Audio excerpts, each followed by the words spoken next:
The silence of space held no comfort for Saris Viln. As the transport security officers marched her down the sterile corridor of Orion 7, their weapons trained at her back, she could feel the familiar sensation of rejection settling into her bones. It wasn't the first time, and she knew with grim certainty it wouldn't be the last. Identification confirmed. Subject: Saris Viln. Status: denied entry.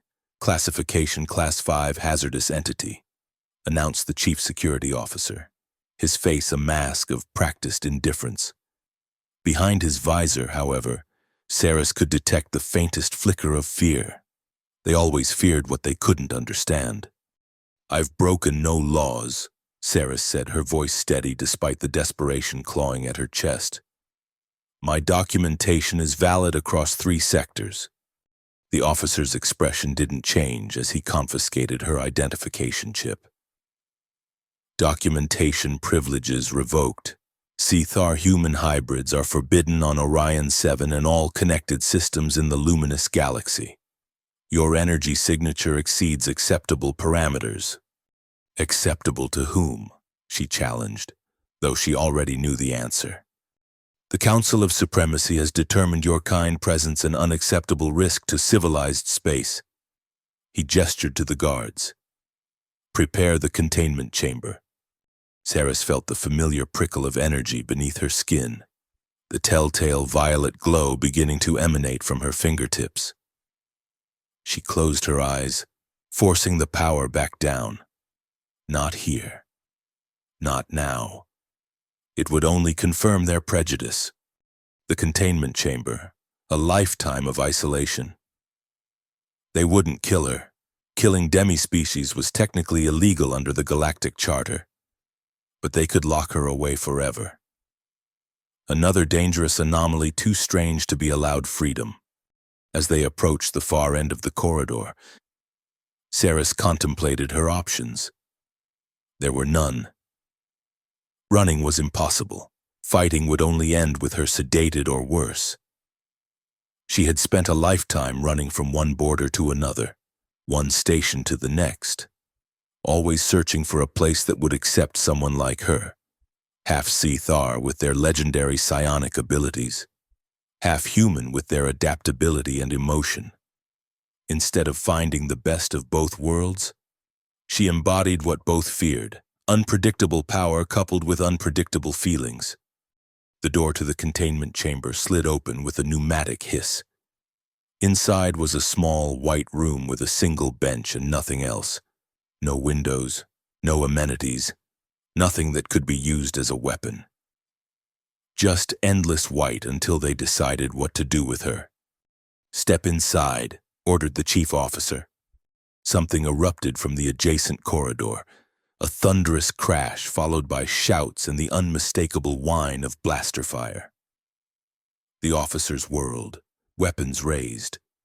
"He breach in Sector 4, unknown intruder," came a panicked voice over the comm system.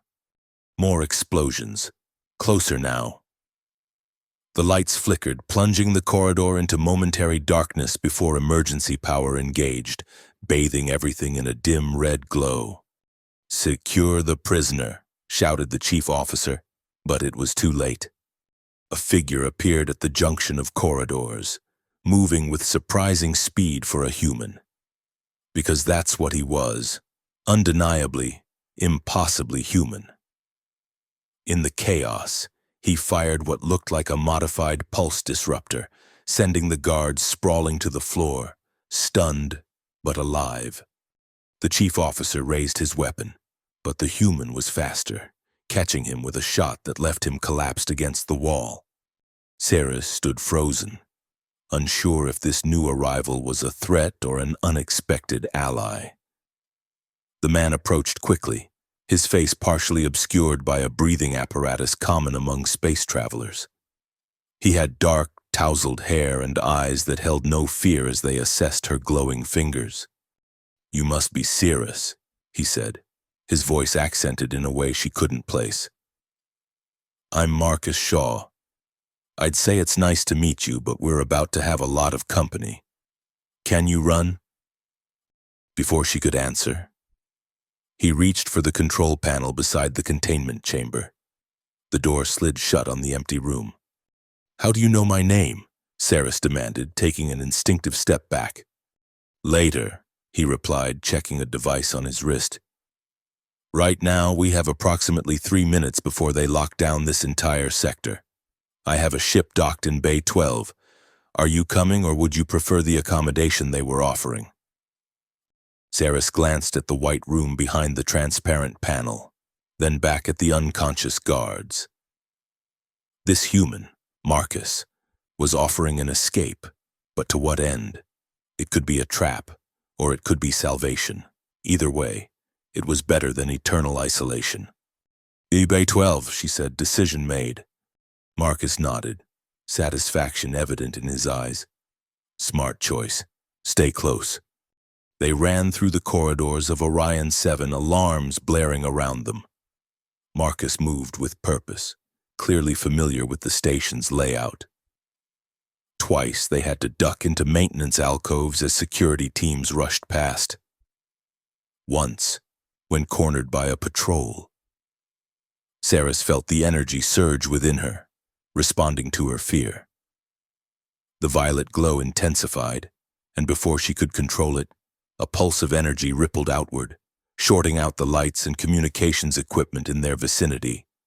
Marcus watched, eyebrows raised but expression unreadable. "That's convenient," was all he said before continuing their escape. When they reached Bay 12, Saris was surprised to see not a sleek military vessel or even a standard commercial transport, but rather a modified cargo hauler. It was old, with visible patches and repairs, but she knew immediately that it was built for speed and stealth rather than comfort. "Welcome to the Horizon's Edge," Marcus said, punching in an access code. The ship's entry ramp descended with a groan of hydraulics.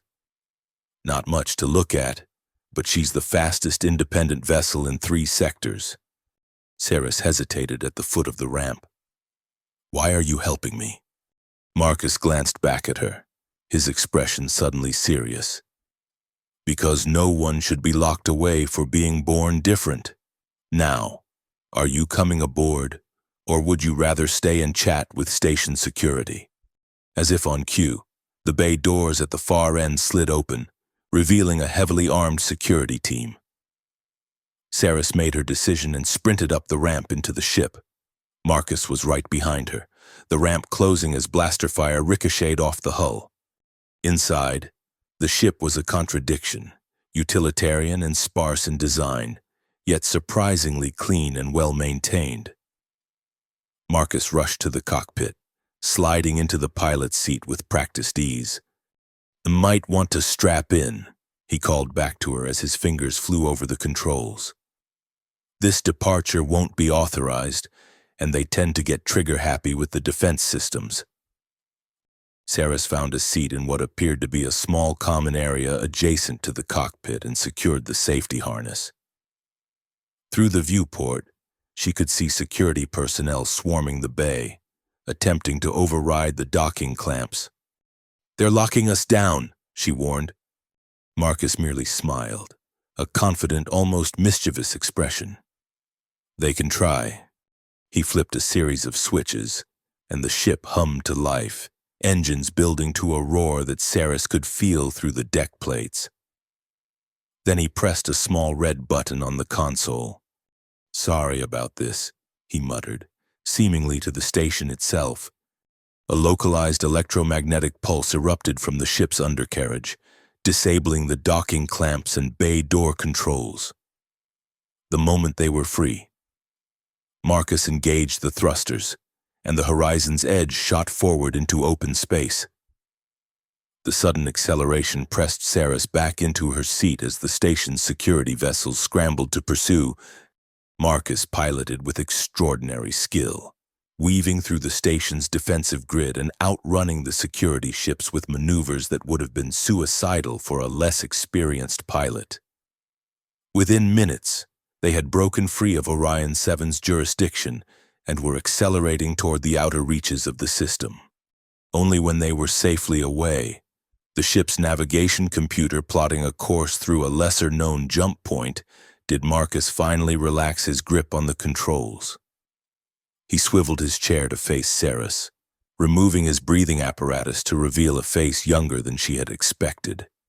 Perhaps in his early 30s by human standards, with features that spoke of a life lived in harsh conditions, a small scar above his right eyebrow, skin weathered by artificial environments, but eyes that held a surprising warmth. "So," he said, as if they were meeting at a social gathering rather than fleeing from authorities. "That's the first time I've had to break someone out of Orion 7. I think it went rather well, all things considered." Sarah stared at him, unable to reconcile his casual demeanor with the danger they'd just escaped. "Who are you? Really?" "I told you, Marcus Shaw, captain of this fine vessel." He gestured around them. "Former Earth Transport Authority pilot, current independent courier, occasional rescuer of people who don't deserve to be imprisoned. And how did you know about me? How did you know they were going to put me in containment?" Marcus's expression grew more serious. "I have sources in places that matter. One of them intercepted a communication about a half-Sci-Thar, half-human with unique energy patterns who was about to be permanently contained. The Council doesn't usually take such direct interest in individual cases unless they're particularly afraid of something." He leaned forward slightly. "What makes you so special that the mighty Council of Supremacy considers you a threat to galactic order?" Ceres felt the familiar defensiveness rise within her. Her entire life had been defined by people wanting to study her, use her, or eliminate her. This human might have saved her from containment, but his motives remained unclear. "If you're expecting a demonstration or hoping to weaponize what I can do, you've made a mistake," she said coldly. To her surprise, Marcus laughed. "If I wanted a weapon, I'd buy one. They're easier to control and don't talk back." His smile faded to something more genuine. "I didn't rescue you to use you, Ceres. I rescued you because what they were doing was wrong. Humans don't typically risk their lives for abstract moral principles," she countered, still suspicious. "Maybe not the humans you've met." He stood, stretching casually. "I'm setting course for a place called Dawn's Gate. It's a small independent station in the Viridian Nebula, off most official charts. We should be safe there while we figure out our next move." "Our next move?" Ceres raised an eyebrow. "I don't recall agreeing to any partnership." Marcus shrugged. "Figure of speech. You're free to go your own way once we reach Dawn's Gate. Though with your identification confiscated and the Council likely putting a bounty on your capture, your options might be limited." He was right, though Ceres was reluctant to admit it. Without valid identification, she couldn't travel legally anywhere in the luminous galaxy, and if the Council was specifically targeting her, nowhere would be truly safe. "Why Dawn's Gate?" she asked instead. "Because it's run by people who have good reason to distrust authority, and because there's someone there who might be able to help you understand your abilities better." Ceres tensed. "I understand my abilities just fine." "Hey, do you?" Marcus's gaze was piercing. "Then why does your energy signature trigger every alarm in Council space? Why are they so afraid of you specifically?" She didn't answer, partly because she didn't fully know herself. The Sithar were powerful telepaths and energy manipulators, but her abilities had always been different, unpredictable. More volatile than pure Sithar, yet more potent in ways that even she didn't fully comprehend. Marcus seemed to sense her reluctance. "Get some rest," he said, gesturing to a doorway off the common area. "There's a small cabin through there. We've got about 18 hours before we reach Dawn's Gate." Ceres hesitated, then nodded. Despite her suspicions, exhaustion was setting in. She had been on the run for weeks before being captured at Orion 7, and the adrenaline of their escape was wearing off. "Thank you," she said stiffly, the words unfamiliar on her tongue. "For the rescue." Marcus nodded, a small smile playing at his lips. "You're welcome, Saris Viln." "Sleep well?" The cabin was small but comfortable, with a narrow bunk, a tiny washroom, and storage compartments built into the walls. Saris sank onto the bunk, trying to process everything that had happened. Freedom had come from the most unlikely source, a human, the very species that had contributed to her mixed heritage and the subsequent rejection she'd faced her entire life. As she drifted towards sleep, the violet energy that perpetually coursed through her veins seemed to pulse in rhythm with her thoughts, casting a soft glow that illuminated the darkness behind her closed eyelids. For the first time in a long while, Saris allowed herself a dangerous luxury: hope. Dawn's Gate was nothing like Orion 7, where the transit station had been all gleaming metal and sterile corridors.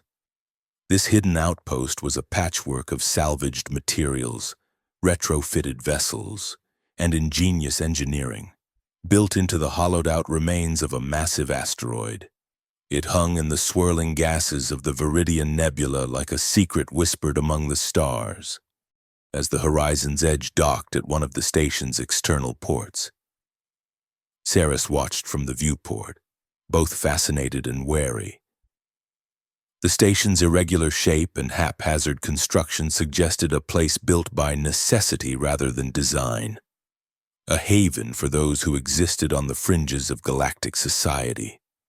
"A welcome to the ugliest, safest place in the sector," Marcus said, coming to stand beside her. "Not much to look at, but the people here value privacy and independence above all else." "And they won't mind a half Sithar?" Saris asked, unable to keep the skepticism from her voice. "They might be curious, but they won't lock you up for it." Dawn's Gate was founded by refugees from the genetic purity wars. Hybrids and modified beings make up about 30% of the population. It sounded too good to be true. And in Saris's experience, things that sounded too good to be true invariably were. But as they disembarked and made their way through the station's winding corridors and open marketplaces, she was struck by the diversity of life around her. Beings of all shapes, sizes, and origins moved freely, some with obvious modifications or hybrid characteristics. No one gave her a second glance, even when the violet energy occasionally flickered across her skin in response to her emotions. Marcus navigated the station with familiar ease, greeting various individuals as they passed. They were headed to the station's inner levels, he explained, where his contact lived and worked. "Who is this person you think can help me?" Saris asked as they descended in a rickety lift. "Dr. Lyra Voss. She's a biotech researcher specializing in energy pattern integration in biological systems. She's unconventional, but brilliant." "A scientist," Saris said flatly. "You brought me to be studied." Marcus stopped, turning to face her directly. "I brought you to someone who might help you understand and control your abilities. Someone who won't exploit you or fear you. There's a difference." Before Saris could respond, the lift doors opened onto a dimly lit corridor. At the far end was a single door marked with an intricate symbol, a spiral pattern that Saris recognized as an ancient Sithar glyph for knowledge. Marcus approached and pressed a communication panel beside the door. "Lyra, it's Marcus. I've brought a guest." A moment of silence.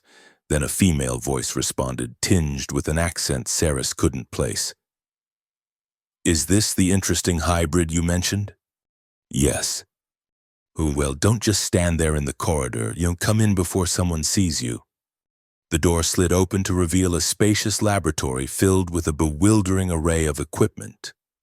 Holographic displays flickered with complex equations and biological models.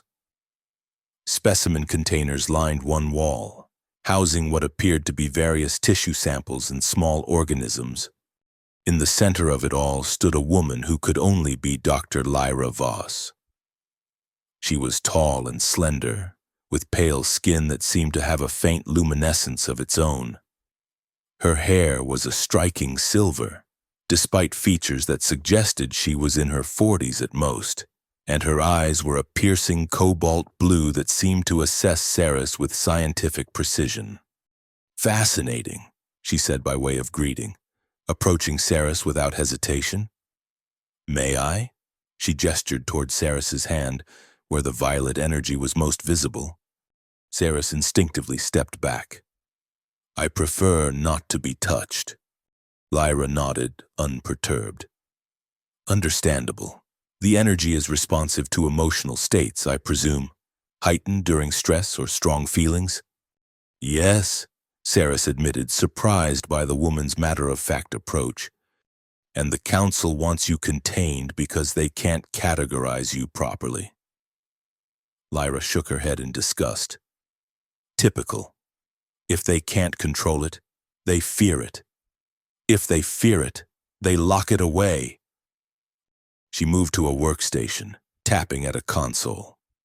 A holographic display sprang to life, showing what appeared to be energy pattern analyses.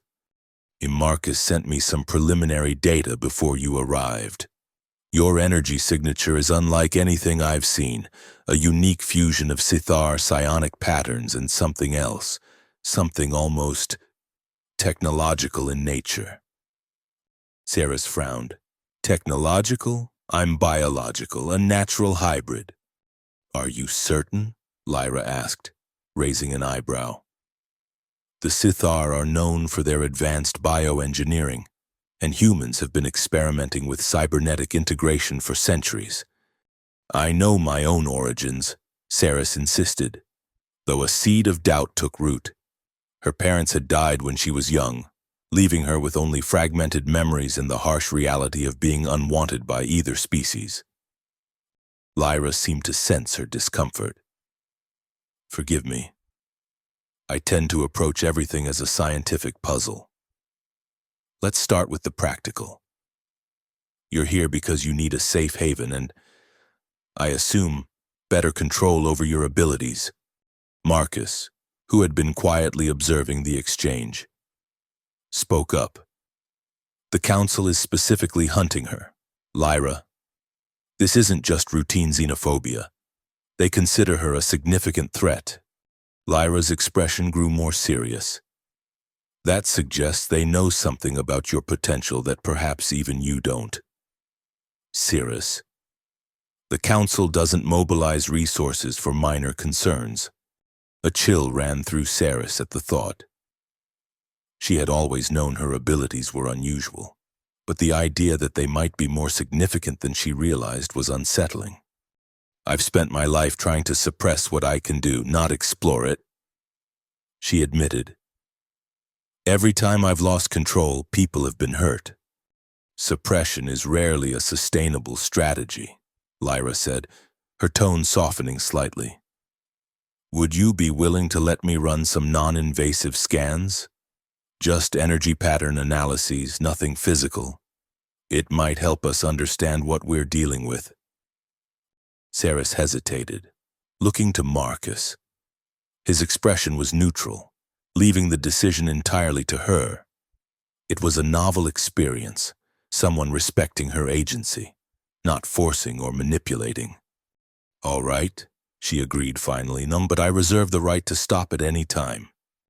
"Of course," Lyra said, already preparing her equipment. "Marcus, make yourself useful and prepare some refreshments. This may take a while," as Marcus moved to a small kitchen area at the back of the lab. Lyra guided Saris to a chair surrounded by scanning equipment. The process was indeed non-invasive, with various sensors recording the energy patterns that emanated from her body. Lyra worked with efficient precision, occasionally murmuring to herself as new data appeared on her screens. Remarkable, she said after nearly an hour of testing. Your energy patterns have a quaternary structure, not the binary or tertiary patterns found in most species. It's as if you're operating on an entirely different fundamental framework. What does that mean? Saris asked, trying to understand the implications. It means your abilities aren't just stronger or different. They operate according to principles that the Council's science may not even recognize. Lyra's eyes gleamed with scientific excitement. No wonder they fear you. You're not just outside their control, you're outside their understanding. Marcus returned, carrying a tray with drinks. That sounds like a compliment, but I'm guessing the Council doesn't see it that way. Definitely not, Lyra agreed, accepting a steaming cup. The Council's power is built on the premise that they understand and can control all forms of energy manipulation in the galaxy. A being who operates outside those parameters is a threat to their entire paradigm. Saris took a cup, the warmth seeping into her perpetually cool fingers. So what do I do? Keep running for the rest of my life? Lyra considered for a moment. I believe I can help you develop better control. Perhaps even harness your abilities in ways you haven't attempted. But it will take time. And given the Council's interest, time may be a luxury we don't have. As if summoned by her words, an alarm began to blare throughout the station. Marcus moved quickly to a communication terminal, accessing the station's security feed. We've got company, he said grimly. Council enforcers, the Strange Shadows Division. Saris felt her blood run cold. The Strange Shadows were the Council's elite hunters, specializing in tracking and capturing beings with unusual abilities. They were ruthless, efficient, and utterly without mercy. How did they find us so quickly? She demanded, panic rising. They must have tracked the energy signature from Orion 7, Lyra theorized, already moving to secure her equipment. Your power leaves a trace in subspace that their advanced sensors can detect, especially if you've been using it actively. Saris thought of the energy pulse she'd released during their escape, and several smaller surges since then, each one like a beacon announcing her presence. We need to leave, Marcus said, checking the weapon at his hip. Now! Lyra shook her head. The docks will be the first place they secure. We need somewhere to hide until they've completed their initial sweep. The old mining tunnels, Marcus suggested, in Level 38, Section C, they're shielded against most forms of detection. Good thinking, Lyra agreed, gathering a small bag of equipment. We can access them through the maintenance shafts behind my storage room. As they prepared to flee, Saris felt the familiar surge of energy within her, responding to her fear and frustration.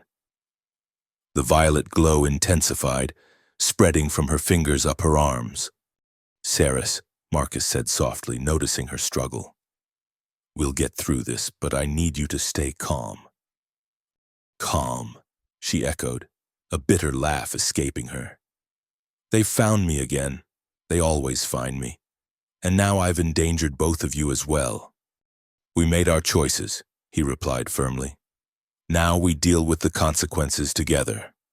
There was something in his steady gaze that anchored her, a certainty that seemed to cut through her rising panic.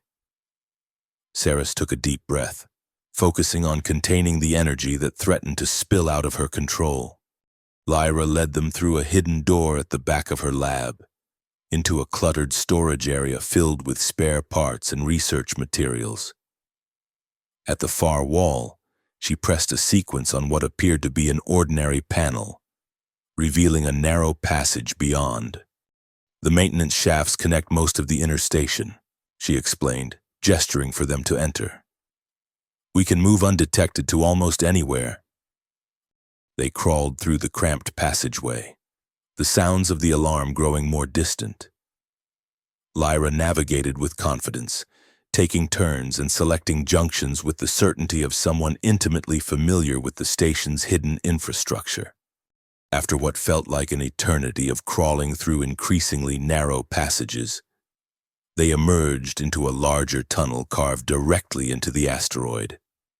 The walls were rough-hewn, with occasional supports of metal and composite materials.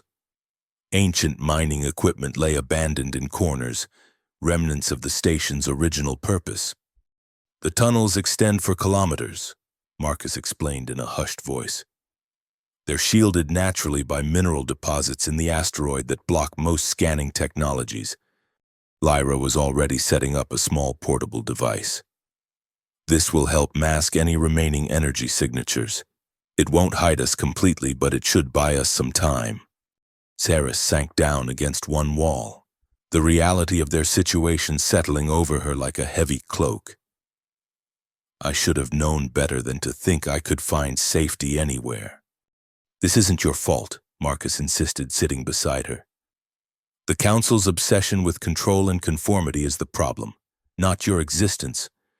Easy for you to say, she retorted. You're human. You belong everywhere. A shadow crossed his face. Not as much as you might think. Earth and its colonies aren't exactly welcomed with open arms in most of the galaxy. We're seen as primitive, unpredictable. Not so different from how they view you. Before Saris could respond, Lyra's device emitted a soft tone. I'm picking up communication chatter, she said, adjusting the controls. The strange shadows have secured the docks and are conducting a level-by-level search. They're currently on level 12. That gives us some time, Marcus said, though his expression remained troubled. But we can't stay in these tunnels indefinitely. We need a plan. I should leave, Saris said suddenly. Draw them away from the station, and you two could... Absolutely not, Marcus cut her off. That's exactly what they want, to isolate you from any potential allies. He's right, Lyra agreed, looking up from her device. Besides, the moment you leave the station, you'll be exposed in open space. At least here. We have the advantage of terrain and local knowledge. Saris wanted to argue, but deep down, she knew they were right. Alone, she would be captured within hours. Her only chance was to stay with these unlikely allies who, for reasons she still didn't fully understand, were willing to risk everything to help her. So what do we do? She asked instead. Lyra and Marcus exchanged a look, a silent communication passing between them. If we need more information, Lyra said finally, about why the Council is so determined to capture you specifically, and about the true nature of your abilities. And how do we get that? Saris asked skeptically. From the Council itself, Marcus replied, a reckless gleam in his eye. Or rather, from their secure data networks. Lyra raised an eyebrow. You're suggesting we hack the Council's systems? From here? Not exactly. Marcus turned to Saris. Remember what you did on Orion 7? The energy pulse that disrupted their systems? Saris nodded slowly, beginning to understand. You think I could do something similar to access their networks? It's not just electrical disruption, Lyra said, catching on to Marcus's thinking. Your energy patterns operate on quantum principles. In theory, you could establish a direct connection to their quantum communication networks. In theory, Saris emphasized, I've never tried to do anything like that. I don't even know where to begin. I can guide you, Lyra offered. My equipment can help you focus the energy in specific patterns. It's risky, but it might be our best chance to understand why they're hunting you so aggressively. Saris looked between them. These two strangers who had become her protectors in the span of a day. The human who had opened a door when every other world had locked her out, and the scientist who saw her difference as fascinating rather than frightening. All right, she agreed finally. Let's try. For the next few hours, while the strange shadows continued their methodical search of the station, Lyra worked with Saris in the dim light of the mining tunnel. The scientist's equipment projected holographic patterns that Saris attempted to match with her energy manipulations, focusing the violet power into increasingly complex configurations. It was exhausting, frustrating work. Several times, Saris lost control, sending pulses of energy that scorched the tunnel walls or overloaded Lyra's equipment. But gradually, with Marcus offering quiet encouragement and Lyra's patient guidance, she began to shape the energy with more precision than she had ever achieved before. "There's a Council communication relay station orbiting the nebula," Lyra explained as they prepared for another attempt. "If you can establish a connection to it, we might be able to access their secure databases." Saris nodded, gathering her concentration. The violet energy flowed from her hands, forming a complex lattice pattern that matched the holographic template Lyra had created. This time, instead of dissipating, the energy stabilized, humming with potential. "Perfect," Lyra murmured, adjusting her equipment. "Now, I'm going to attune this receiver to the relay station's frequency. When I give the signal, project your energy through it." Saris maintained the pattern, sweat beading on her forehead from the effort. When Lyra nodded, she pushed the energy forward, through the receiver and outward, seeking the distant relay station. For a moment, nothing happened. Then Saris felt it, a connection, like a thread stretching from her consciousness to a distant point. Information began to flow along that thread, flooding into Lyra's equipment. "It's working," Lyra exclaimed, watching as data streamed across her screens. "We're in their system. Marcus, help me sort through this. We need to find anything related to Cirrus or hybrid containment protocols." Marcus moved to assist, his fingers flying over the holographic interface as they sifted through the torrent of information. Saris maintained the connection, though the strain was intense, like holding open a heavy door against a powerful wind. "There," Marcus said suddenly, isolating a file. "Project Nexus Door, Classified Council Research Initiative, focusing on hybrid energy manipulation as a means of creating stable wormholes between dimensions." Lyra's eyes widened as she read, "They believe Sci-Fi human hybrids with specific genetic markers could serve as living gateway keys, capable of opening doorways to other realms of existence. And they think I'm one of these keys?" Saris asked, struggling to maintain her concentration. "Not just a key," Lyra said, her voice hushed with realization. "According to this, you're the only viable candidate they've ever identified. Your specific genetic combination and energy pattern is unique." Marcus continued reading. "The Council isn't trying to contain you, they're planning to use you. There's something called the Crimson Horizon device being developed in their headquarters. It's designed to amplify and harness the gateway potential of a living key." A sudden spike of pain shot through Saris's head, and the connection wavered. "I can't hold it much longer," she gasped. "Just a bit more," Lyra urged, downloading as much data as she could. "There's something else here, something about the strange shadows having a secondary objective." Before she could elaborate, the tunnel shook with a violent tremor. Dust and small rocks rained down from the ceiling as the ground beneath them trembled. "What was that?" Marcus demanded, steadying himself against the wall. Lyra checked her scanner, her expression grim. "Energy weapons, they're blasting their way into the mining section. They must have detected our access to their systems." The connection between Saris and the relay station shattered as her concentration broke. She collapsed to her knees, the violet energy flaring wildly around her. "They're coming," she whispered, terror and rage mingling in her voice. "They'll never stop coming."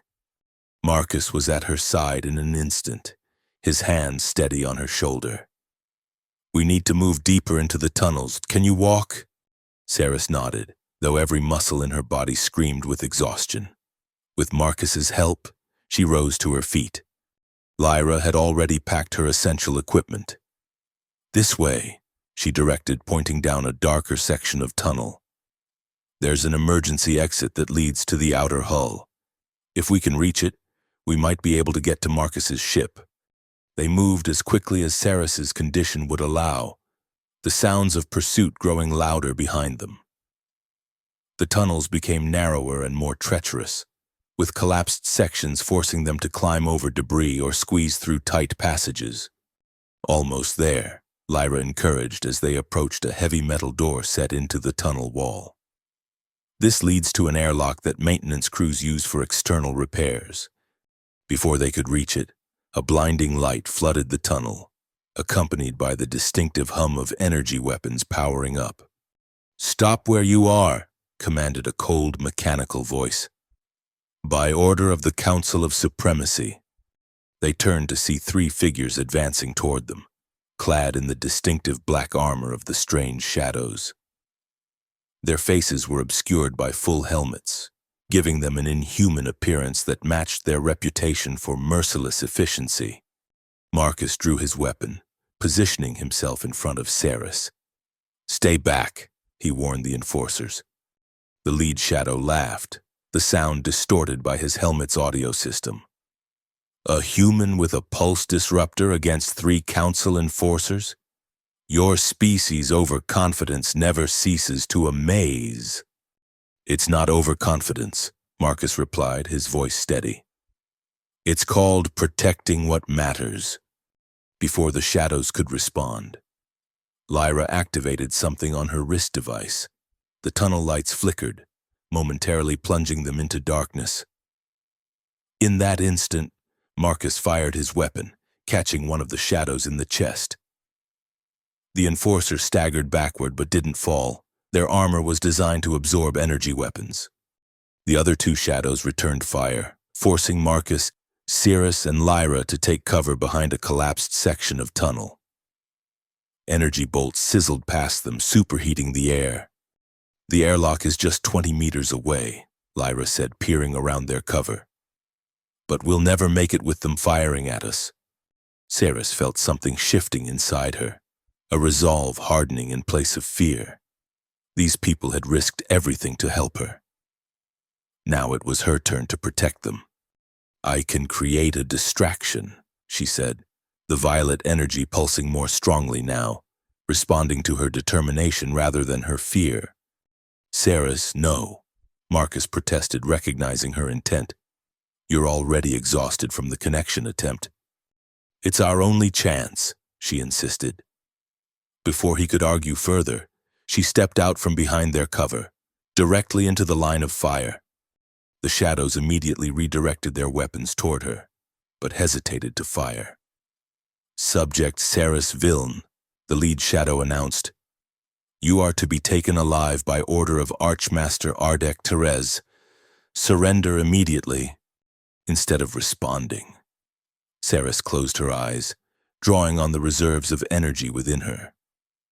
The violet glow intensified, spreading outward from her entire body in waves that distorted the very air around her. "What is she doing?" one of the shadows demanded, his voice betraying the first hint of uncertainty. Ceres opened her eyes, now blazing with violet light. "Showing you why they're afraid of me," she replied, her voice overlaid with a harmonic resonance that echoed through the tunnel.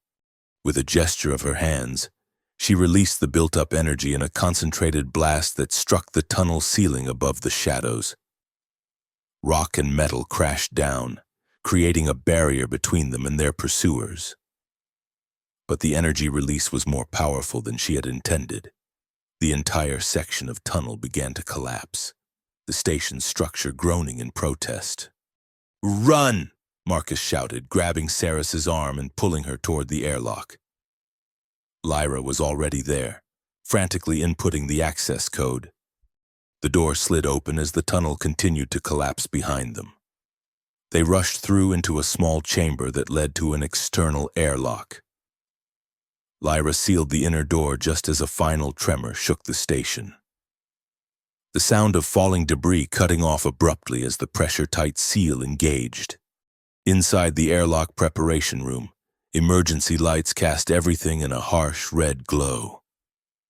Saris leaned against the wall, her legs barely supporting her. The energy expenditure had left her dangerously weak. "Are you all right?" Marcus asked, his face etched with concern. "I'll live," she managed, though her vision was blurring at the edges. Is the station?" "The collapse was localized," Lyra assured her, checking a status panel. "You only brought down that section of the mining tunnels. The station's main structure is intact." Relief washed over Saris. The last thing she wanted was to endanger the thousands of innocent lives aboard Dawn's Gate. "We need to get to your ship," Lyra continued, addressing Marcus.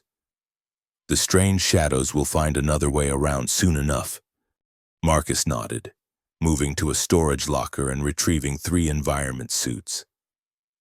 "We'll have to go EVA," he explained, handing the suits to them. "External transit along the hull to Bay 12. It's risky, but it's our best option now." As they donned the suits, Saris struggled with the unfamiliar equipment, her weakened state making even simple tasks difficult. Marcus noticed and moved to help her, his movements efficient but gentle. "Thank you," she said softly as he secured her helmet. "Not just for this.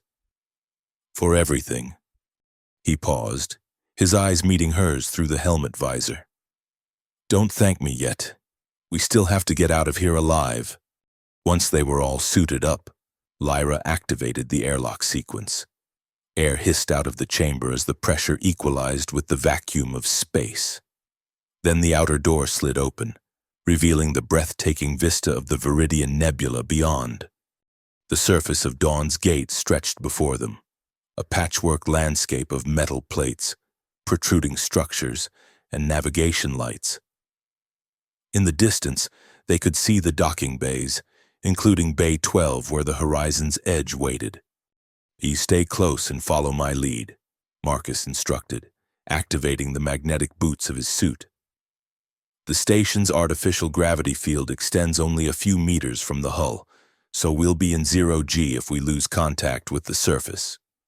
They began their precarious journey, moving as quickly as safety would allow across the station's exterior. The strange shadows had undoubtedly alerted all security forces to their presence. So time was of the essence. About halfway to their destination, Lyra's comm system crackled to life. "Incoming vessels," she reported, pointing to a cluster of lights approaching rapidly from the nebula. "Council enforcement cruisers. They're not taking any chances." "Can we reach the ship before they dock?" Saris asked, fighting to keep pace despite her exhaustion. "It's going to be close," Marcus replied grimly. They increased their speed, the risk of a misstep growing with each hurried stride.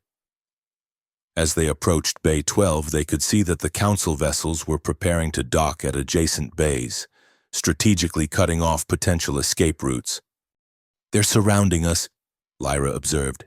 "Standard containment protocol." Marcus didn't slow down. "Then we'll just have to be faster than protocol."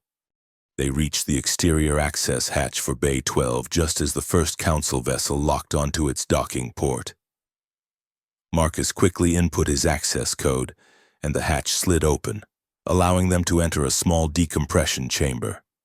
Once inside and repressurized, they removed their helmets, the sounds of alarm klaxons immediately filling their ears. "All security forces converge on docking Bay 12, announced a station-wide alert. "Council authority supersedes station protocol. Repeat, all security forces to Bay 12. "There's so much for the independence of Dawn's Gate," Saris said bitterly as they discarded the bulky environment suits. "Fear makes people compliant," Lyra replied, her expression hard. "The Council knows exactly how to leverage that." They entered the main area of Bay 12, where the horizon's edge waited. But between them and the ship stood a line of station security personnel, their weapons drawn but expressions uncertain. Behind them, The bay doors were opening to admit council enforcers from the recently docked vessel.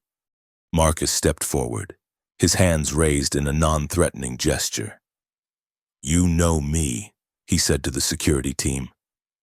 "I've traded at Dawn's Gate for years. I've brought supplies during shortages. I've respected your independence." The lead security officer shifted uncomfortably. "The council has declared emergency powers. Shaw.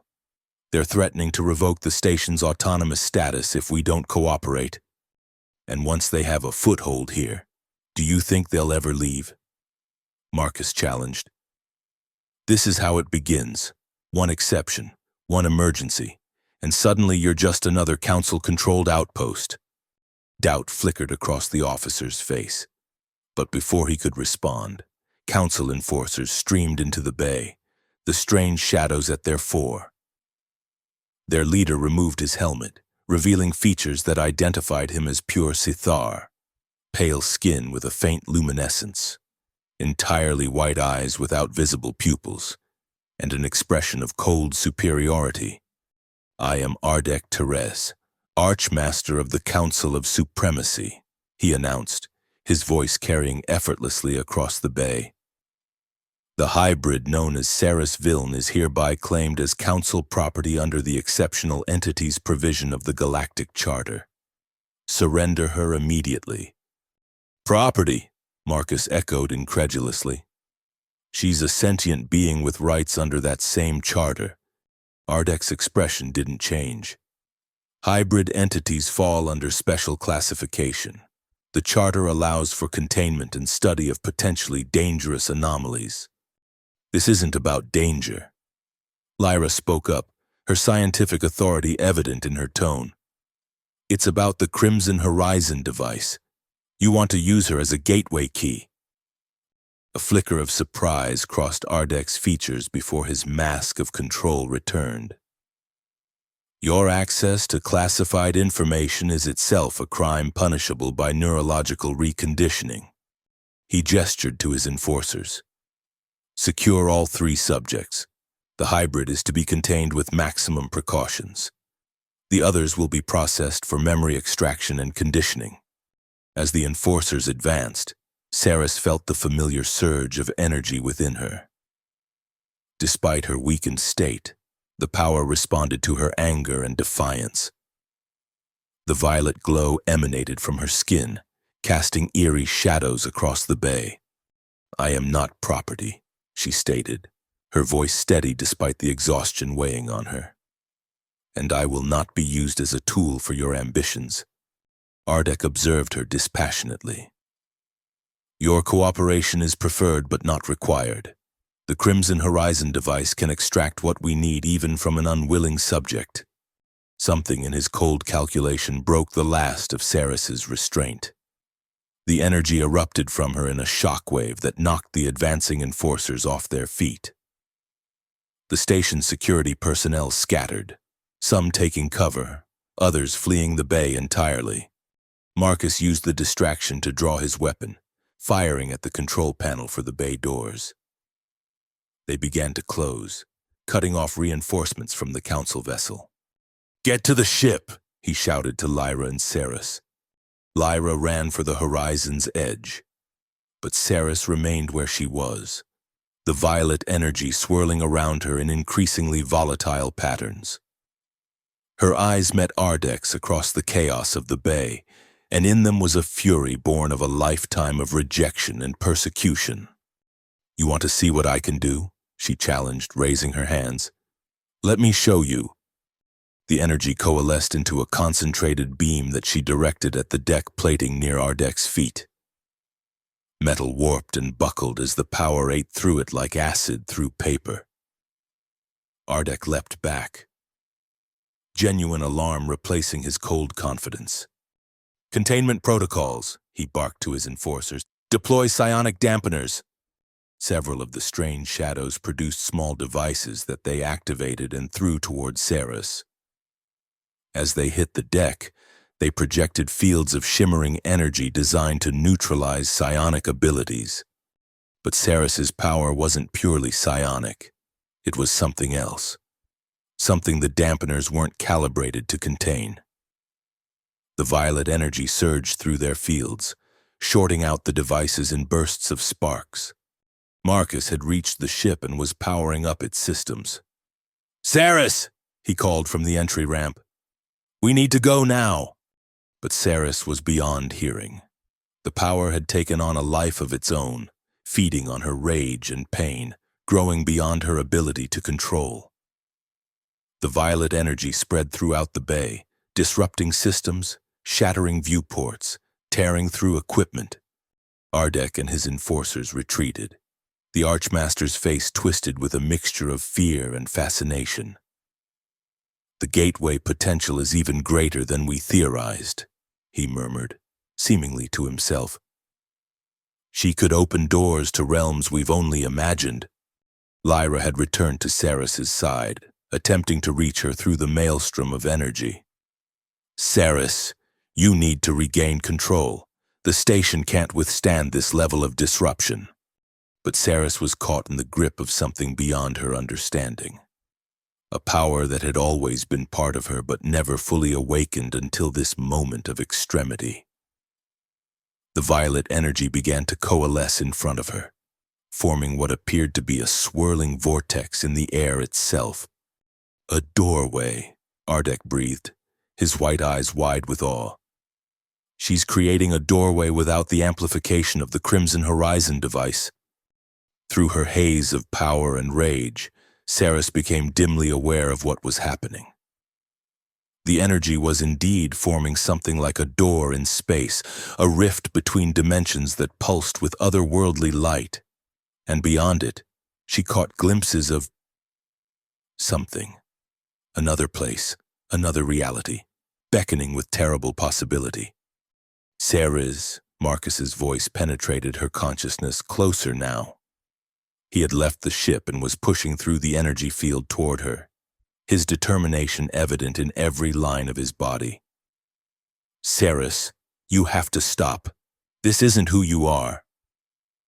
His words reached something deep within her, a part that remembered the human who had opened a door when every world had locked her out. With a tremendous effort of will, Saris began to reassert control over the raging energy. The dimensional rift flickered, starting to close. Ardek, seeing his opportunity slipping away, made a desperate lunge toward it. "The doorway must remain open," he shouted. "The Council must have access to what lies beyond." Marcus intercepted him, tackling the Archmaster to the deck. "Whatever's on the other side of that door," he grunted, struggling against the Sithar's superior strength, "it's not meant for you." Saris continued to pull back the energy, drawing it into herself with agonizing effort. The rift shrank further, the glimpses of the other realm fading, but the process was taking its toll on her already exhausted body. Dark spots danced at the edges of her vision, and she could feel her consciousness beginning to slip away.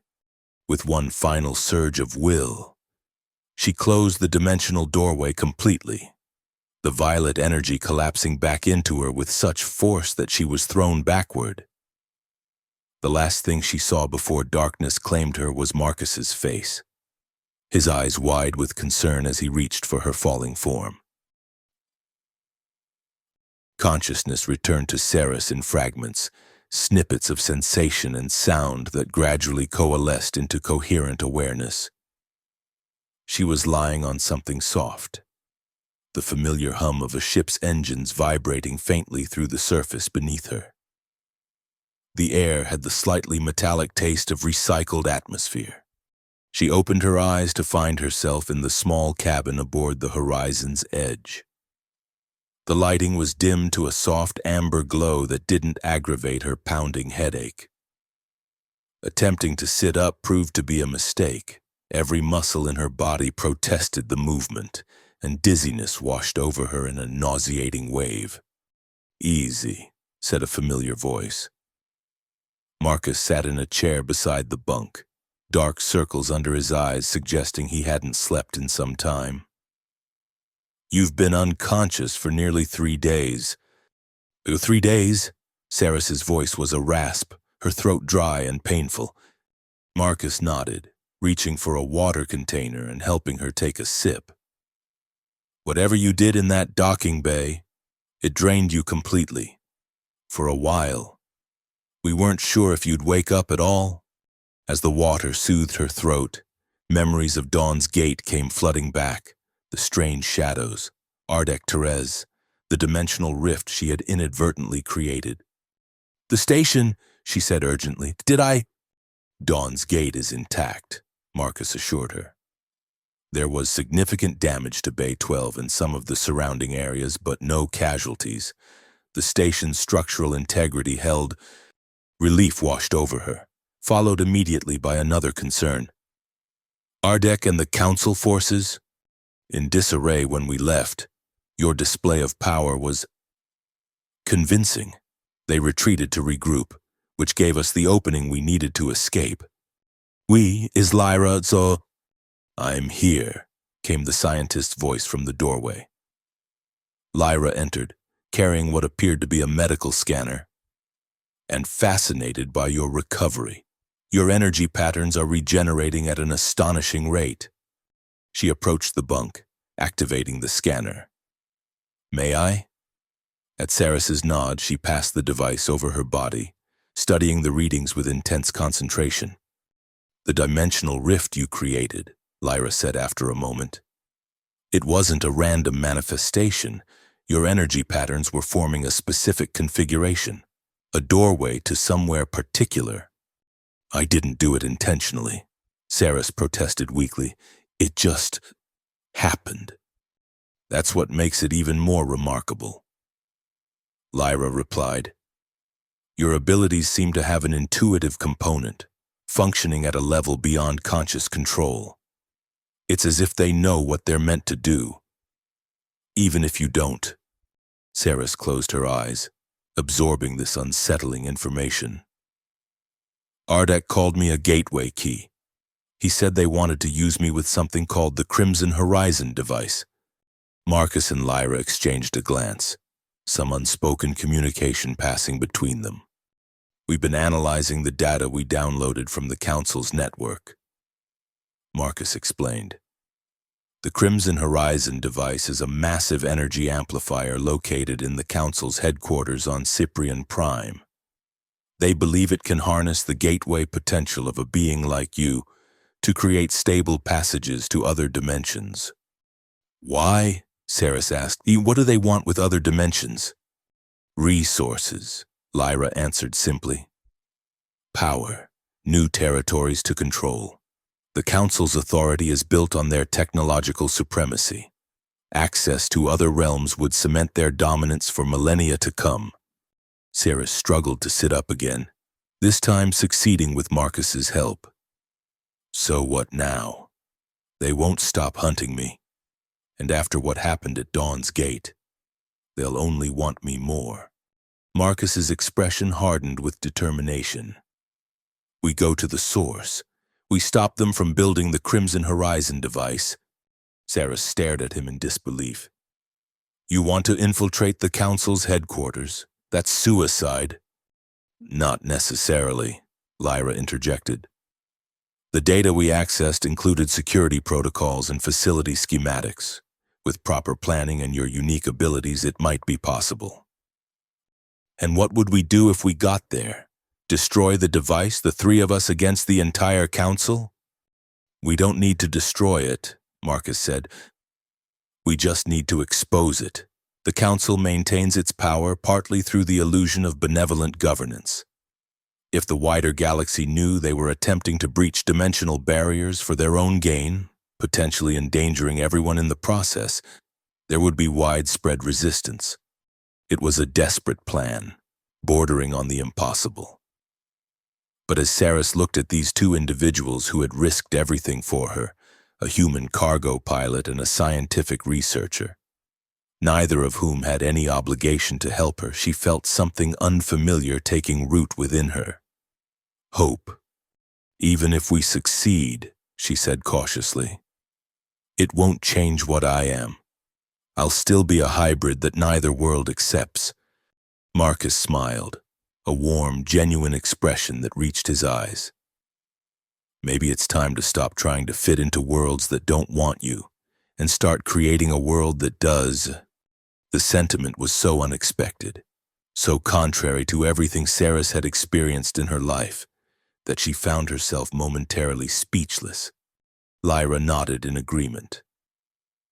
The Council's fear of you is based on the potential you represent, not just as a gateway key, but as a symbol of what lies beyond their control.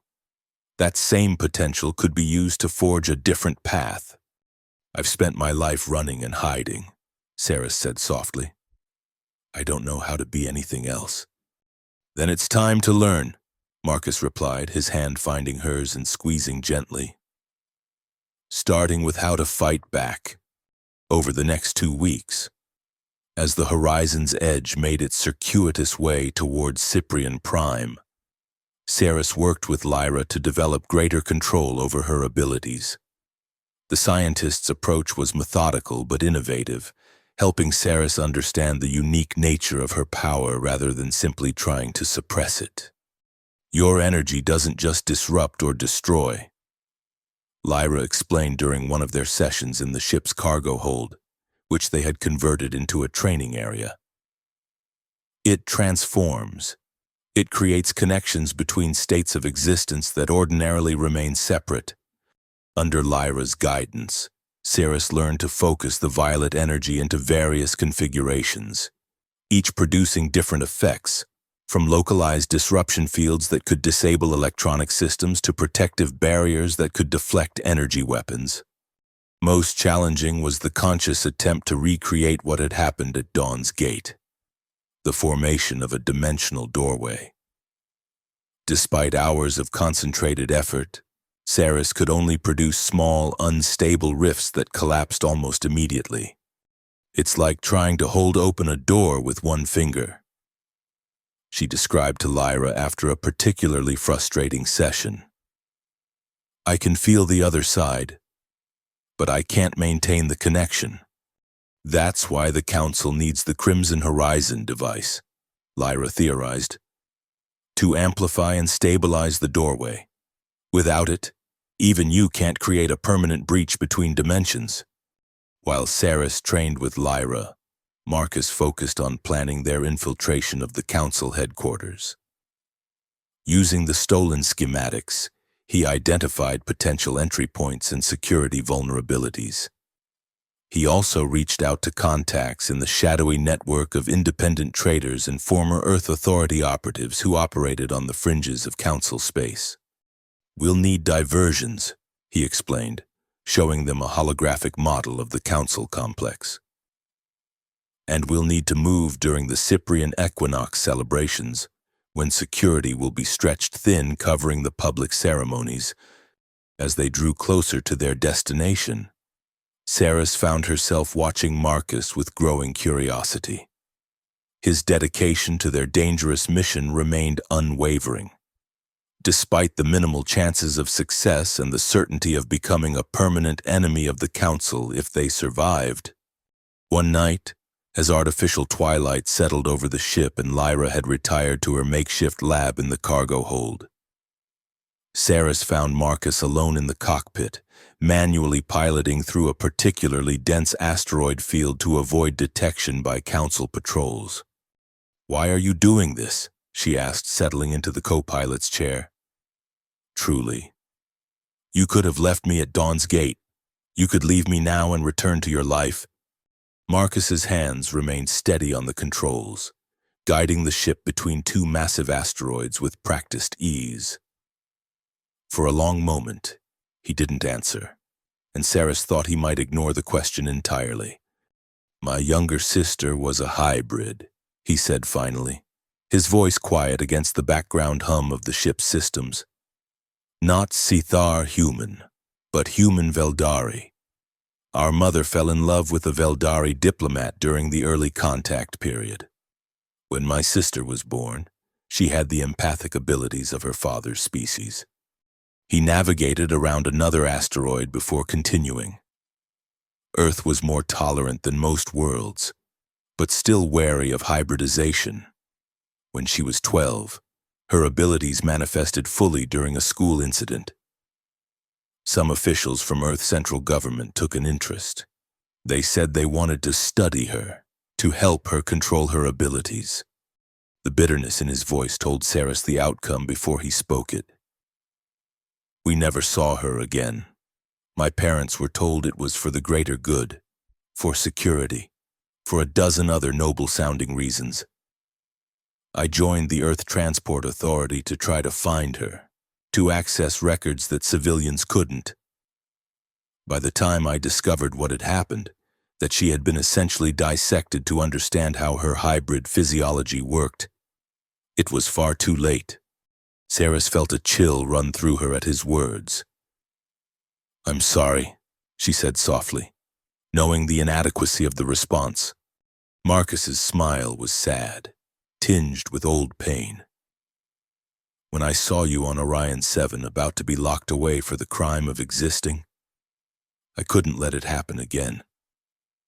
Not when I had the power to stop it." He looked at her directly, his eyes reflecting the starlight from the viewport. "So if you're asking why I'm risking everything to help you, that's why. Because someone should have done the same for her." Saris found herself without words, moved by his honesty and the depth of his motivation. In that moment, she realized that despite her lifetime of isolation, she was no longer alone. These two people, Marcus with his unwavering determination and Lyra with her fearless curiosity, had become something she had never allowed herself to hope for. Allies, perhaps even friends. The realization both strengthened her resolve and intensified her fear. Having something to lose made the risks ahead seem even more daunting. As if sensing her thoughts, Marcus reached across the space between them, his hand finding hers in a gesture that had become increasingly familiar over their weeks together. "We're going to succeed," he said with quiet confidence. "And whatever comes after, we'll face it together." Saris wanted to believe him, wanted to trust in the possibility of a future beyond running and hiding. For the first time in her life, she allowed herself to imagine what such a future might look like, not belonging to either of her parent species, but forging a new path alongside those who accepted her as she was. It was a dangerous hope, but one she found herself unwilling to relinquish as they continued their journey toward the heart of Council power, and the confrontation that would either end their quest or begin something entirely new. Cyprian Prime gleamed like a multifaceted jewel against the velvet backdrop of space, its carefully terraformed continents and geometrically perfect cities visible even from orbit. As the center of the Council of Supremacy's power, it represented everything the ruling body stood for: order, control, and the subjugation of chaos in all its forms. The horizon's edge approached under false identification, one of many small trading vessels arriving for the equinox celebrations. Marcus had obtained legitimate clearance codes through his network of contacts, allowing them to dock at a commercial port in the capital city's outskirts without immediately triggering alarms. "Remember the plan," he said as they prepared to disembark. "We move separately to avoid drawing attention. Lyra will access the science division using her academic credentials. I'll enter through the maintenance levels with the service crews. Saris." "I know." She nodded, adjusting the hooded cloak that concealed her distinctive features and the faint violet glow that occasionally emanated from her skin despite her best efforts at control.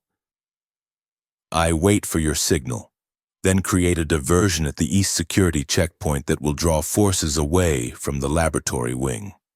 They had rehearsed the plan countless times during their journey, but speaking it aloud now, on the threshold of execution, the audacity of what they were attempting struck Saris anew. They were three individuals against the most powerful organization in the known galaxy, attempting to infiltrate its most secure facility. "If either of you has second thoughts," she said, looking between Marcus and Lyra. "This is your last chance to walk away. The council might never know you were involved." Lyra snorted dismissively. "I infiltrated their data network. My involvement is quite thoroughly documented. Besides, the scientific community has speculated about dimensional breach technology for decades. I have no intention of missing the opportunity to see it firsthand, even if it is in the service of sabotage." Marcus simply checked his concealed weapon and the various tools hidden throughout his maintenance worker disguise. "We stay together," was all he said, his expression brooking no argument. They disembarked separately, blending into the crowds that filled Cyprian Prime's streets for the equinox celebrations. The capital was awash in light and sound, with displays of council accomplishments projected onto buildings and ceremonial processions moving through the main thoroughfares. Ceres kept her head down as she navigated through the throngs, keenly aware that her presence on this world was forbidden many times over. If discovered, she would face not just containment but likely execution. The Council's tolerance for perceived threats diminished in direct proportion to their proximity to the seat of power. She made her way to the designated waiting point, a small plaza overlooking the vast council complex. From this vantage point, she could see the laboratory wing where the Crimson Horizon device was housed, according to the stolen schematics. She could also see the Eastern security checkpoint that would be her target when the time came. Hours passed as she waited, watching council officials and their entourages come and go from the complex. Ceremonial guards in ornate armor stood at attention at every entrance, their weapons more for show than function. But she knew that real security lay in the less visible measures: energy scanners, identity verification systems, and the ever-present strange shadows who moved like wraiths among the crowds. Finally, her communication implant, provided by Lyra and calibrated to avoid detection, chimed softly in her ear. "I'm in the science division," came Lyra's hushed voice. "Security is heavier than anticipated. The Crimson Horizon device has been moved to final testing in the central chamber." A moment later, Marcus's voice joined the channel. "Maintenance access secured, but there's a problem. Ardek Teres is personally overseeing the testing.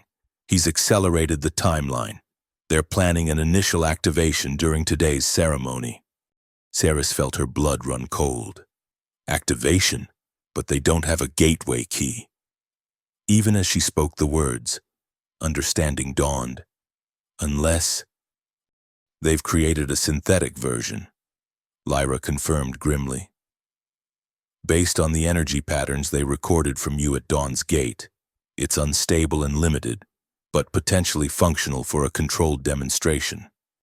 Which means we need to move now." Marcus concluded, "Ceres, create your diversion. We'll rendezvous at the central chamber as planned." Ceres took a deep breath, centering herself as Lyra had taught her. The violet energy responded immediately, gathering at her fingertips like a living thing eager to be unleashed. Moving toward the eastern checkpoint, she kept the power contained, waiting until she was in position. The checkpoint was heavily guarded, with both ceremonial forces and actual security personnel scanning everyone who passed through. Ceres positioned herself in a shadowed alcove near a decorative fountain, out of direct line of sight but with clear access to the checkpoint's main power distribution node, which was visible as a small panel set into an ornamental pillar. Focusing her energy, she directed a precise burst toward the node. The violet power sliced through the air like a laser, invisible to normal sight but devastating to the electronic systems it encountered. The checkpoint erupted into chaos as security screens went dark, scanning equipment failed, and the entire power grid for that section fluctuated wildly. Guards rushed to secure the area, calling for technical support and additional security forces. As planned, resources were being diverted from other sections of the complex, including, hopefully, The central chamber. Saris moved quickly, slipping past the distracted guards and into the complex through a service entrance that the power disruption had temporarily disabled. Once inside, she navigated the labyrinthine corridors according to the memorized schematics, heading toward the central chamber where she would rendezvous with Marcus and Lyra. The interior of the council complex was austere in its grandeur. Soaring ceilings, impeccably polished surfaces, and an absolute absence of disorder. It represented everything the council stood for. The imposition of perfect order upon an inherently chaotic universe.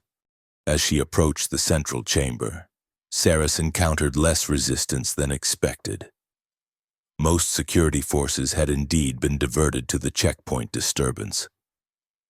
Those who remained were focused on the ceremony preparations, not on watching for infiltrators already inside the secure area. The central chamber itself was a massive circular room dominated by what could only be the Crimson Horizon device, a towering apparatus of gleaming metal and pulsing energy fields, surrounding a central platform where, presumably, the gateway key would be positioned. Scientists and technicians moved around it like acolytes at a temple, making final adjustments and monitoring readings on holographic displays. And there, overseeing it all with the cold intensity of a zealot, stood Ardek Teres. The Archmaster's white eyes scanned the proceedings with meticulous attention, missing nothing. At his command, the assembled dignitaries and officials would witness what he undoubtedly presented as the dawn of a new era of council expansion, access to realms beyond their own, ripe for exploitation. Saris spotted Marcus on the chamber's periphery, disguised as a maintenance worker adjusting environmental controls. Lyra was more centrally positioned, her academic credentials apparently sufficient to place her among the scientific observers. Neither acknowledged Saris's presence, but she knew they had seen her. According to their plan, Lyra would create a controlled overload in the device's power systems while Marcus secured an escape route. Saris's role was to ensure that no one, especially Ardek, interfered with Lyra's sabotage. But as Saris observed the device more closely, something about it sent a chill through her that had nothing to do with fear of discovery. The energy patterns it was generating resonated with her own in a way that felt fundamentally wrong. Like a twisted reflection, a corrupted echo of the power that flowed through her veins. And with sudden, horrifying clarity, she understood what the synthetic gateway key truly was. They hadn't merely recorded and replicated her energy patterns. They had harvested biological material, perhaps from the scene at Dawn's Gate, perhaps from earlier encounters, and integrated it into the device itself. Part of her was literally inside the machine, being prepared for activation. The violation was so profound that for a moment, Saris couldn't breathe. The violet energy surged within her, responding to her outrage and disgust. It took every ounce of her hard-won control to prevent it from erupting visibly. She had to warn the others.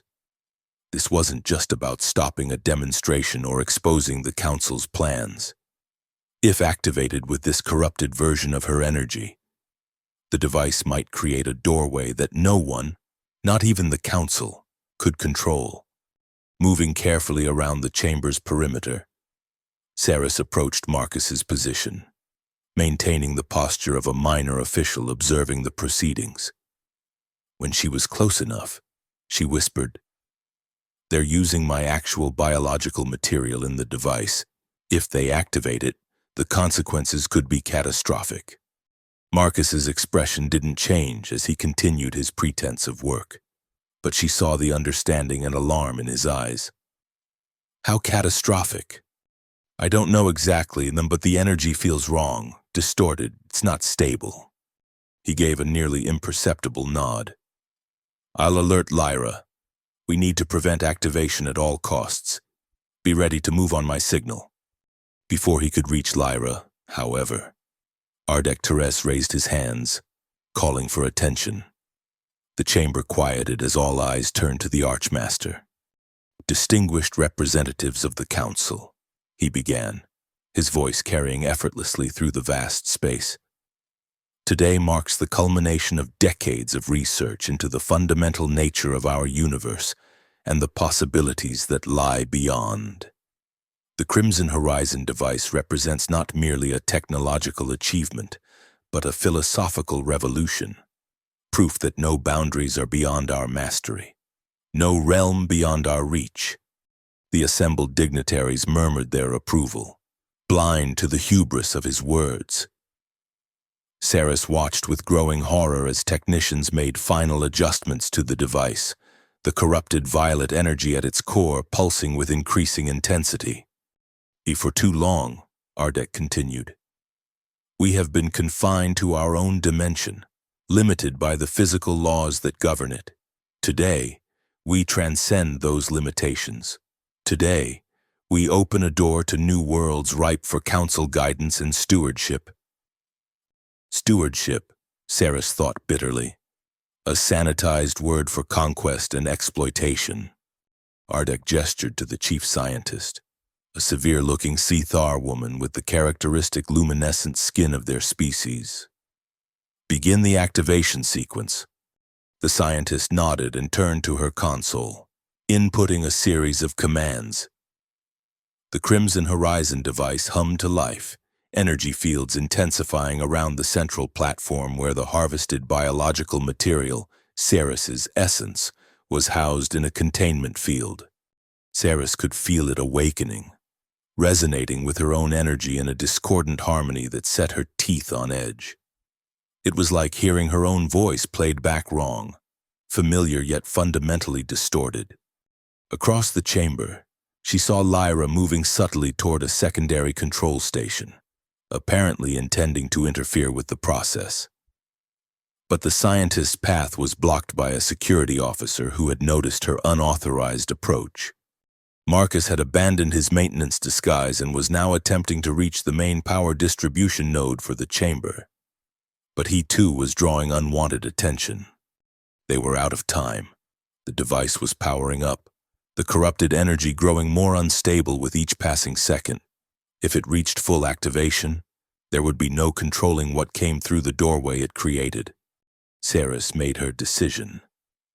Abandoning stealth, she pushed her way through the crowd toward the central platform, drawing on her power without restraint. The violet energy erupted around her, throwing aside those who tried to stop her and announcing her presence to everyone in the chamber. "Saris Viln." Ardek's voice cut through the sudden chaos, his white eyes widening with a mixture of shock and triumph. "The true gateway key graces us with her presence. Guards, secure her immediately." Security forces and strange shadows converged on her position. But Saris was beyond caring about capture now. The energy flowed through her more powerfully than ever before, responding to her desperate need and the proximity of its corrupted counterpart in the device. "Stop the activation," she shouted to the chief scientist, who stood frozen in surprise at the console. "The energy is unstable. You'll tear a hole in reality itself." But it was too late. The activation sequence had reached a critical point, the device's core now pulsing with blinding violet light. Saris could feel the dimensional fabric beginning to strain as the corrupted energy sought to force open a doorway it was never meant to create. In that moment of crisis, Marcus fought his way to her side, his weapon drawn but not fired, useless against the scale of what they now faced. "Can you stop it?" he asked, his voice steady despite the chaos erupting around them.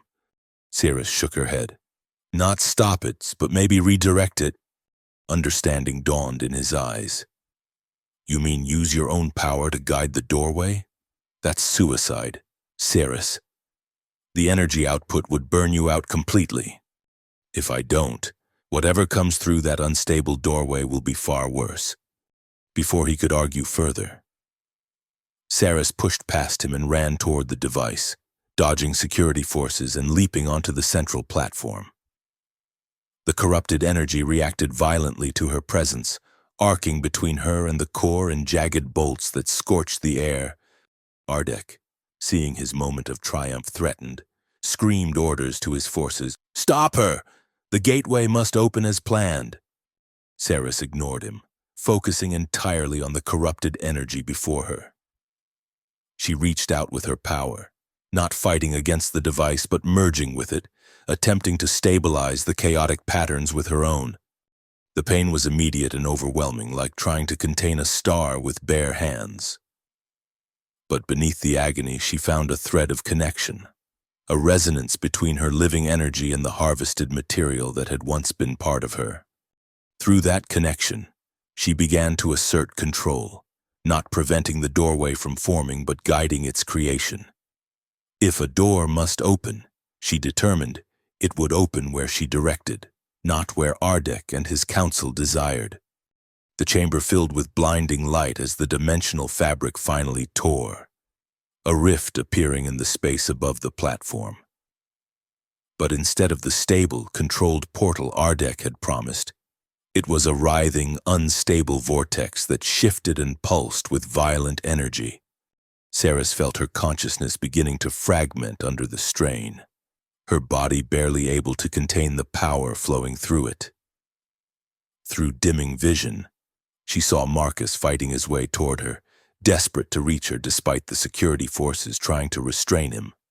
Lyra had reached a control console and was frantically working to shut down the device's power source. But the process had become self-sustaining, the dimensional rift feeding back into the system in a cascade of escalating energy. With the last of her strength, Saris focused on the rift, pouring her will and intent into it. If she couldn't close it, she would at least direct it away from this dimension, toward an empty void where it could collapse harmlessly. The effort cost her everything. Her vision went white, then black, as consciousness slipped away. The last thing she felt was a pair of strong arms catching her as she fell, and a voice, Marcus's voice, calling her name from what seemed like an impossible distance. Then, nothing. The void wasn't empty after all. Saris drifted in a space between spaces, a non-place that existed in the gaps between dimensions. Here, there was no light or darkness, no heat or cold, only existence in its most fundamental form. She had no body here, yet she was not disembodied. Rather, she existed as pure consciousness, pure energy, freed from the limitations of physical form. How long she drifted, she couldn't say. Time had no meaning in this place. It could have been moments or millennia. Eventually, she became aware of something else in the void with her, a presence, vast and ancient, that regarded her with what might have been curiosity. You opened a door. It communicated not in words but in concepts that formed directly in her consciousness. Yet you are the door. I didn't mean to open anything. Saris responded in the same wordless way. I was trying to close what others had forced open. Intent matters little. Result matters all. The door is open, though not where they intended. Saris felt a surge of alarm. Where does it lead? Nowhere. Everywhere. It leads where you direct it. Gateway. The presence seemed to shift, encompassing more of the void. You are not finished yet. Before Saris could question this cryptic statement, she felt a tugging sensation, as if some force were pulling at the essence of her being. The void began to recede, the presence fading from her awareness. Wait, she called out. What am I supposed to do? The answer came as she was already being drawn away. Open the right doors, close the wrong ones. Choice is the privilege of the gateway. Then the void was gone, and sensation returned in a rush of pain and cold that heralded her return to physical existence. Saris awoke to the hum of medical equipment and the chill of a stasis chamber. Her body felt leaden, unresponsive, as if she'd been asleep for a very long time. through frosted glass. She could make out blurred shapes moving beyond. The chamber was opening, cold air rushing out as the seal broke. Warm hands reached in, gentle but insistent, helping her sit up as her body remembered how to move. "Easy," said a voice she recognized. "You've been in suspended animation for nearly 2 weeks. Your body needs time to readjust." Marcus. His face came into focus as her vision cleared. Older than she remembered, with new lines of exhaustion etched around his eyes. But his smile was the same, lighting up with relief as he saw recognition in her gaze. "What happened?" Saris asked, her voice a rasp from disuse. "You nearly died," he said simply. "The energy feedback from the device should have killed you instantly. Instead, it put you into some kind of stasis state that our medical equipment couldn't even begin to understand. Your energy patterns were elsewhere, not gone, just not here. Just not." The rift collapsed after you lost consciousness, but not before it destabilized the entire Crimson Horizon device. The resulting explosion destroyed most of the central chamber. His expression hardened slightly. Ardek survived, unfortunately, but his project is in ruins, physically and politically. The other council members were not pleased to discover he'd been experimenting with unstable dimensional technology in the heart of their capital. Saris tried to process this information, but her mind felt sluggish, still partially trapped in the void between dimensions. "And Lyra?" "Here, working on understanding what happened to you." Marcus helped her stand, supporting her weight as her legs threatened to buckle. "She's been analyzing your energy patterns non-stop since we escaped." Escaped from Cyprian Prime. The very idea seemed impossible. The Council's homeworld was the most secure location in the galaxy. Marcus's smile turned wry. "It turns out that a massive explosion in their most secure facility creates excellent cover for a daring escape, especially when half their security systems are malfunctioning due to dimensional energy interference." He led her from the stasis chamber into what appeared to be a small medical bay. The walls were curved in a way that suggested they were aboard a ship, though not the Horizon's edge. This vessel was larger, more sophisticated. "Where are we?" Saris asked, settling onto an examination bed as her strength began to return. "The Antares." Marcus gestured around them. "An old Earth Authority research vessel I liberated during our escape. We needed something with better medical facilities than my ship." Before Saris could inquire further, the door slid open to admit Lyra, who was engrossed in a data pad. The scientist looked up, her eyes widening as she saw Saris conscious and upright. "You're awake." She hurried forward, already activating a scanning device. "How do you feel? Any disorientation? Sensory abnormalities?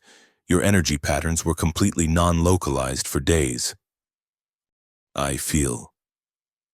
Saris paused, taking inventory of her condition. There was something different about her, something fundamental that she couldn't quite identify. Changed. Lyra nodded as if this were the most natural response. "I would be surprised if you didn't. The energy feedback should have been fatal. Instead, it seems to have triggered some kind of metamorphosis in your molecular structure." "Metamorphosis?" Saris repeated, alarm rising. "Your hybrid physiology was already unique," Lyra explained, reviewing the scanner readings. "But now it's something else entirely. The energy patterns are more stable, more integrated. It's as if the experience forced an evolution that might have taken centuries to occur naturally." Marcus had been watching Saris closely during this exchange. "You remember something from while you were away, don't you?" She nodded slowly, trying to articulate an experience that defied conventional description. "I was in a place between dimensions, a void that wasn't empty. Something was there with me. It called me Gateway. Lyra's eyes lit with scientific fascination. Sentient energy in the interdimensional space. Fascinating. What did it communicate? That I am the door, not just the key. That I can choose which doors to open and which to close. Saris shook her head, frustrated by the inadequacy of words. It wasn't just about physical doorways between dimensions. It was something more metaphorical. Marcus seemed to understand, even if Lyra was still processing the scientific implications. Doors represent choices, opportunities, connections, he said thoughtfully. The choice to let something in or keep it out. Yes, Saris agreed, relieved that he grasped what she struggled to explain. And it said I wasn't finished yet. Of course not, Lyra interjected, setting aside her scanner. This is just the beginning. The Council's attempt may have failed, but they won't stop trying. Ardek Teres in particular will be more determined than ever to harness dimensional energy, especially now that you've demonstrated even greater potential than they theorized. The reality of their situation settled over Saris like a weight. They had survived, even triumphed in this encounter, but nothing was truly resolved. The Council would continue to hunt her, perhaps with even greater resources now that they had seen what she could do. So we keep running, she said, unable to keep the weariness from her voice. No, Marcus replied firmly. We stop running and start fighting back. The Council thrives on secrecy and control of information. We need to expose what they're doing, not just the dimensional technology, but their entire system of oppression against hybrids and anyone who doesn't fit their definition of acceptable. An admirable sentiment, Lyra noted, but practically challenging. The Council controls most official information channels in the galaxy. Most, but not all. Marcus countered. Earth and its colonies maintain independent networks. So do the frontier worlds and independent stations like Dawn's Gate. If we can gather evidence of the Council's actions and broadcast it widely enough, we could spark resistance across multiple sectors. It was an audacious plan, perhaps even more dangerous than their infiltration of Cyprian Prime.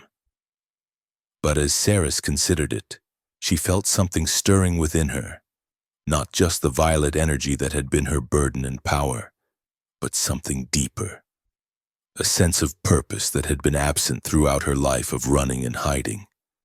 The entity in the void said choice is the privilege of the gateway, she said slowly. Maybe this is the choice I'm meant to make, not just opening doors between physical dimensions, but opening people's eyes to what the Council really is. Marcus smiled, a genuine expression that warmed his tired features.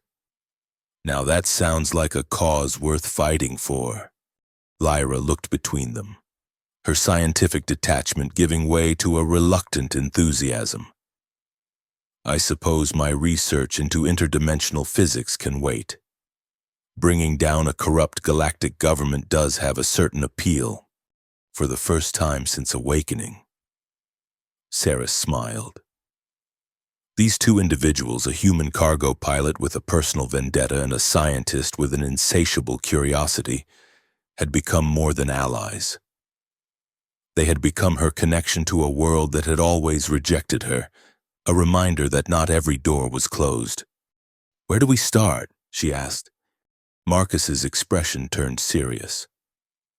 We have intelligence that Ardek is planning something called the infrared weapon, a device designed to track and neutralize energy signatures like yours across vast distances. If completed, it would make hiding anywhere in Council space impossible. Then our first target is clear, Saris said, newfound determination strengthening her voice. We find this weapon and destroy it before it can be deployed. As they began to plan their next move, Saris felt the violet energy flowing through her veins, no longer chaotic but harmonized, responsive to her will in a way it had never been before. Whatever had happened to her in that void between dimensions had changed her fundamentally, transforming her from a fugitive into something the Council had never anticipated. A gateway that they couldn't control, couldn't predict, and soon enough, couldn't stop. Earlis. The Antares drifted in the shadow of a gas giant, its systems powered down to minimal levels to avoid detection. In the ship's central chamber, converted from a research lab to a strategic planning center, Cirrus, Marcus, and Lyra studied holographic displays of Council facility layouts. The infrared weapon research is being conducted at 3 separate locations, Marcus explained, highlighting points on a galactic map. Compartmentalized for security with no single facility having complete data. Classic Council protocol, Lyra noted. Division of knowledge to prevent comprehensive understanding by any single researcher or team. Ceres studied the locations.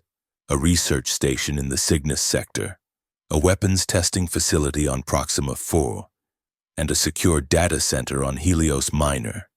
All heavily guarded, all seemingly impenetrable. We can't hit all 3, she observed. We need to identify which is most critical.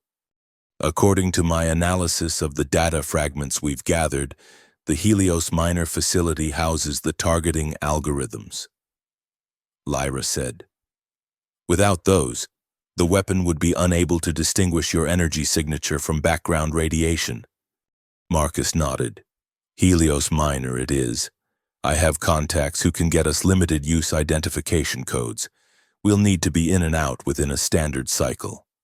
As they refined their plan, Ceres felt a subtle shift in the energy around her, a faint disturbance that raised the hairs on her neck. Something was wrong. We're not alone, she said suddenly, interrupting the discussion. Something's coming. Before Marcus or Lyra could respond, the ship's proximity alarms blared to life. On the external monitors, a Council enforcement vessel materialized from behind the gas giant's largest moon, weapon systems already charging. How did they find us? Lyra demanded, rushing to the ship's sensors. We're running completely silent. Ceres knew the answer with sudden, chilling certainty. They're tracking me. Or rather, they're tracking the energy signature I left at Cyprian Prime. They must have calibrated their sensors specifically to it. Marcus was already moving toward the bridge. Prepare for emergency jump. We need to put distance between us and that enforcer. But as the Antares engines powered up, a second Council vessel appeared, then a third, emerging from different vectors to cut off potential escape routes. They've anticipated our moves, Marcus said grimly. This isn't a random patrol, it's a coordinated trap. The communication system crackled to life, and a familiar voice filled the chamber, cold, precise, and smugly triumphant.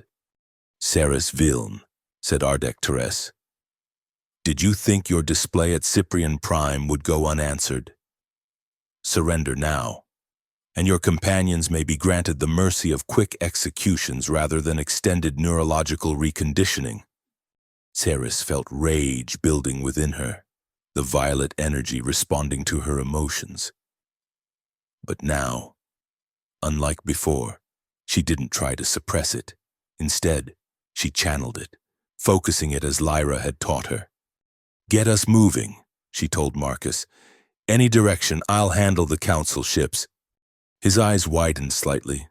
What are you planning? To open a door, she replied, her voice steady with newfound confidence. Just not the kind they're expecting. As Marcus rushed to the bridge, Lyra approached Ceres with concern evident in her expression. Whatever you're planning, be careful.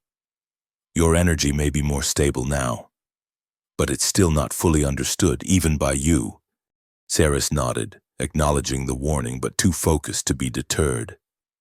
Monitor the energy patterns. I want to understand exactly what I'm doing this time. Moving to the ship's observation deck. Sarah stood before the panoramic viewport that offered a clear view of the approaching council vessels. They were closing in, weapons primed, clearly intending to disable the Antares and capture its crew. Closing her eyes, Saris reached into herself, to the core of the violet energy that had defined her existence. But now, instead of a chaotic force to be feared and contained, she found it responsive, almost eager, like an instrument waiting to be played by skilled hands. She extended her awareness outward, seeking the fabric of space-time that surrounded them, where once this would have been beyond her comprehension. Now she could perceive the subtle patterns and potentialities that existed in the seemingly empty void. The energy flowed from her in controlled waves, not a violent eruption but a precise application of force. Before the council ships, the fabric of space began to distort, not tearing as it had at Cyprian Prime, but folding, creating not a rift to another dimension but a localized wormhole within their own. "Remarkable," Lyra whispered, watching her scanner as the energy patterns formed intricate geometries. "You're manipulating space-time itself, not just opening a dimensional breach." The wormhole stabilized, its mouth opening directly in the path of the lead council vessel. The ship's commanders, clearly recognizing the danger too late, attempted evasive maneuvers. But the gravitational pull of the wormhole was already too strong, drawing the vessel inexorably toward it. "Where does it lead?" Marcus asked, having returned from the bridge after setting their course. "Nowhere dangerous," Saris assured him, maintaining her concentration. "Just the other side of the gas giant. But it will take them hours to navigate back to this position, more than enough time for us to escape." The lead vessel disappeared into the wormhole, followed by the second. The third, perhaps commanded by someone more cautious, attempted to retreat. But Saris extended the wormhole's influence, ensuring all three council ships were removed from their path.